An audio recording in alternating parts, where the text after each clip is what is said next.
যে মানুষগুলো তোমাকে বলে তুমি পারো না বা তুমি পারবেই না, তারাই সম্ভবত সেই লোক যারা ভয় পায় এটা ভেবে যে তুমি পারবে। যে আজ তোমাকে অবহেলা করছে, গুরুত্ব দিচ্ছে না, ধৈর্য ধরো।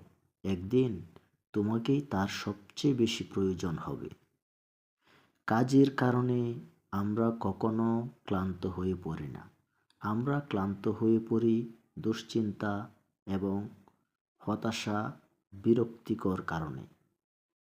তুমি তোমার ভবিষ্যৎ পরিবর্তন করতে পারবে না, কিন্তু অভ্যাস পরিবর্তন করতে পারবে। নিশ্চয়ই পারবে। এবং সেই অভ্যাসই তোমার ভবিষ্যৎ পরিবর্তন করে দিবে।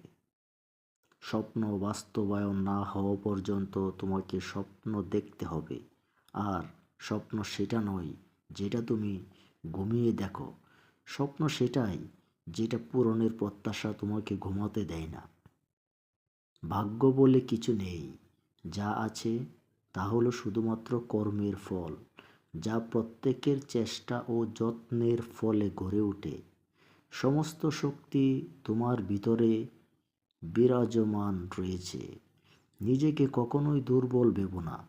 উঠো, নিজেকে জাগিয়ে তোলো, নিজের ভেতরের শক্তিকে চিনতে শেখো।